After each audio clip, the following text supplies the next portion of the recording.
Morning everyone, welcome to পিকুস blog and lifestyle. তোমরা সকলে কীরকম আছো? আশা করছি ভালো আছো। সকালবেলা রান্নাবান্না দিয়েই কিন্তু ব্লগটা শুরু করলাম। আজ ভেবেছি সকালবেলা রুটি করব আর একটা পাঁচমিশালি তরকারি করব। খুব কম পরিমাণে করলাম, কারণ হলো দুপুরবেলা ভেবেছি একটু বিরিয়ানি বানাবো। কতদূর কী করতে পারি দেখি। তো এইদিকে দেখো আটাটা মাখছি আর তরকারিটাও চাপিয়ে দিয়েছি। খেয়ে দিয়ে মেয়ে যাবে ড্রয়িং ক্লাসে।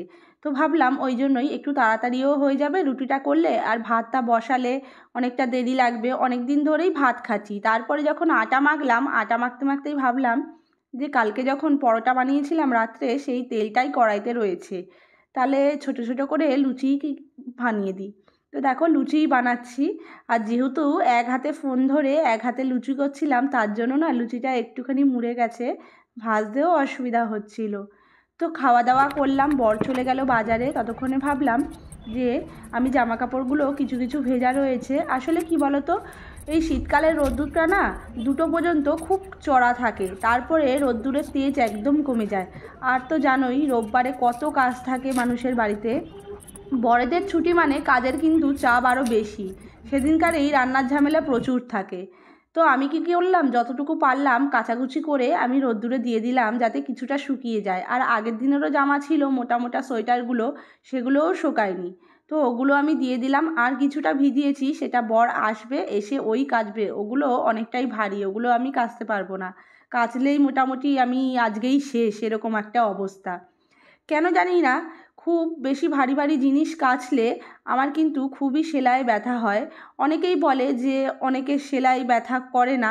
তো আমি জানি না, আমার মেয়ে সিজারে হয়েছে। তো আমার কেন জানি না ভারী কাজ করলেই আমার ওই সেলাইটা যন্ত্রণা হতে থাকে।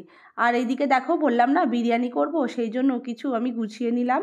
আর এদিকে দেখো বর বাজার থেকে এনেছে পাবদা মাছ, সেটাই আমি মানে কেটে কুটেই এনেছিল। ওগুলো মাছ আনলে বেশিরভাগটা ওই ধোয়, বিশেষ করে রোববারটা যদি মাছ আনে ওই ধুয়ে গুছিয়ে রাখলো। এদিকে রান্না করার ফাঁকে ফাঁকে বর বলল আমার মাথায় একটু কালার করে দাও।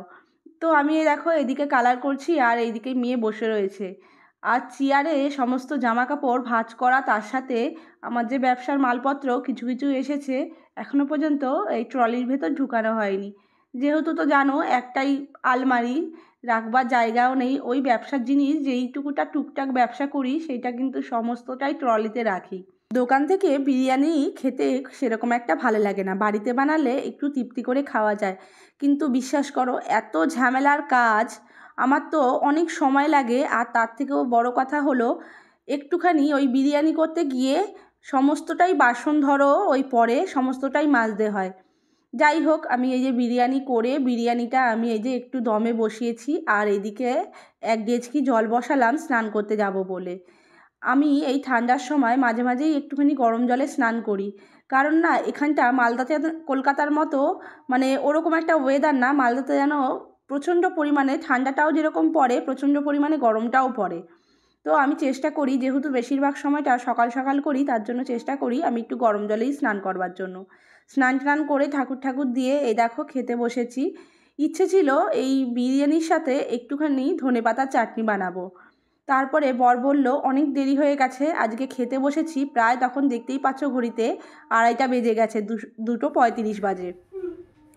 তো ওই কাজের ফাঁকেই মেয়ের এই পার্সেলটা এসেছিলো মেশো থেকে। মেয়ের জন্য এবারে মেশো থেকে আমি এই লেহেঙ্গাটা বুক করেছিলাম।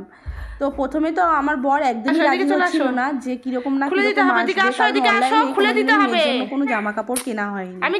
তো আমার এক বান্ধবী নিয়েছিল, ও সাদা নিয়েছিল।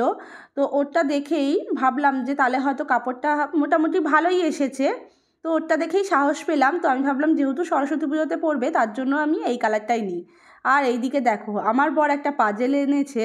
এই পাজেলটা কিছুতেই ও ঠিক করতে পারছে না, ওর মানে মাথা খারাপ হয়ে যাচ্ছে, সারা দিন এইটা নিয়েই পড়ে রয়েছে। মানে সব শেষে লাস্টে ও ঠিক করেই ছাড়লো। আমি বলছি তুমি এটা ফেলে দাও। আমি আর মেয়ে তো কোনোভাবেই পাচ্ছি না, আর বিরক্ত হয়ে যাচ্ছি। তো ও বসে বসে বেচারা ঠিক করলো। তারপরে আমি ভাবলাম যে ও ততক্ষণ যা করছে করুক, মেয়েকেও একটুখানি লেখাতে বসেছি।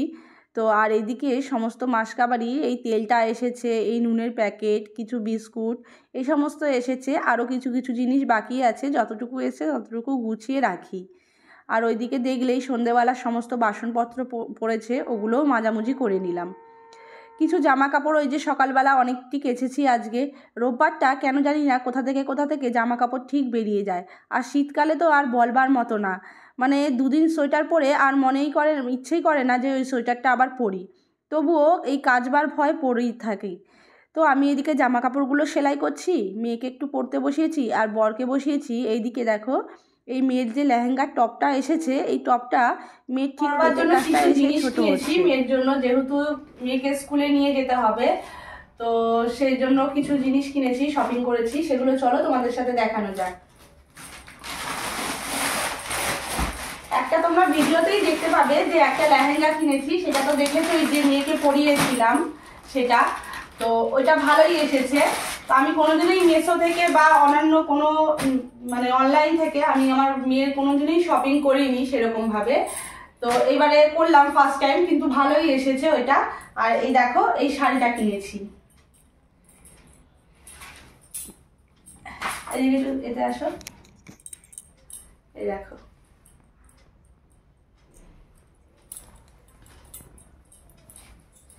এই শাড়িটা নিয়েছি। তো এই শাড়িটার সাথে কোনো ব্লাউজ নেওয়া হয়নি, তো ভাবলাম যে হলুদ ব্লাউজ থেকে এটা ভালো লাগবে। মেয়ের ওই লেহেঙ্গাটা যেটা রয়েছে মেশো থেকে কিনেছি, ওটা যে সবুজ কালার যে ব্লাউজটা রয়েছে ওইটার সাথে এটা ভালো লাগবে বেশ। আর দেখো এই ম্যাচিং করে এই যে ওই লেহেঙ্গাটা যেহেতু সবুজ কালার রয়েছে তার জন্য এই সবুজ চুড়িটা নিয়েছি। তবে বাড়িতে এসে ওখানে যখন পরিয়েছিল তখন দেখলাম যে হাতের মাপে, কিন্তু বাড়িতে একটু ঢুকাতে একটু অসুবিধা হচ্ছে চুড়িটা, কিন্তু মনে হচ্ছে ক্রিম দিয়ে পরালে হবে, কিন্তু এবছরটাই পরতে পারবে। আর এই একটা ইয়েলো কালার চুড়ি নিয়েছি, যেহেতু এটার মধ্যে আর ওই লেহেঙ্গাটার মধ্যে দুটোর মধ্যেই ইয়েলো রয়েছে, এটাতেও পরলে মানাবে আর ওই লেহেঙ্গাটার সাথে পরলেও মানাবে, এই জন্য এই দুটো চুড়ি নিয়েছি। আর দেখো এই নেকলেসটা নিয়েছি, এদিকে আসলাম।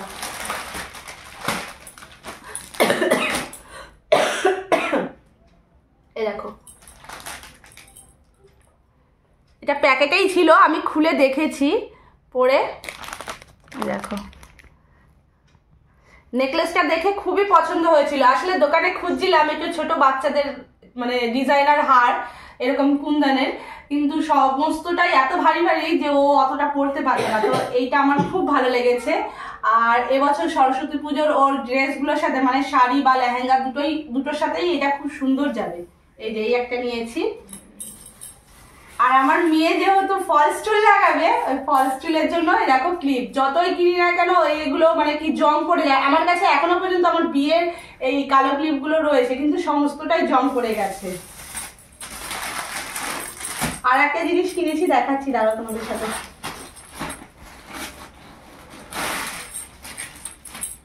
ব্লাউজটা দেখে এতটাই ভাল লাগছিল, এই দেখো আমি বানানো ব্লাউজ পরতেই বেশি ভালোবাসি, তবে ব্লাউজটা দেখে খুবই ভালো লাগছিল।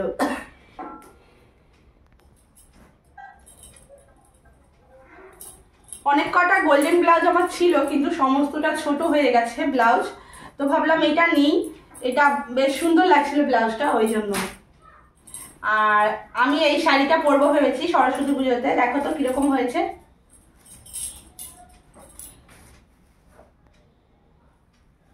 এই শাড়িটা ভেবেছি আমি পরবো। তো ব্যাস এই কটা জিনিসই কিনেছি, আর কিছু কেনা হয়নি। দেখে দাও একবার, বন্ধ করো। কিনলাম সেগুলো তো তোমাদের সাথে সবটাই শেয়ার করলাম। এবার সেদিনকারে যখন সাজবো সেটাও তোমাদের সাথে চেষ্টা করবো যে শেয়ার করবার জন্য। তো চলো আজকের মতো ভিডিওটা আমি এখানেই শেষ করছি। ভালো লেগে থাকলে লাইক কমেন্ট শেয়ার অবশ্যই করে দিও, আর যারা যারা আমার চ্যানেলে নতুন তারা চ্যানেলটাকে সাবস্ক্রাইব করে পাশে থেকো। চলো আজকের মতো টাটা।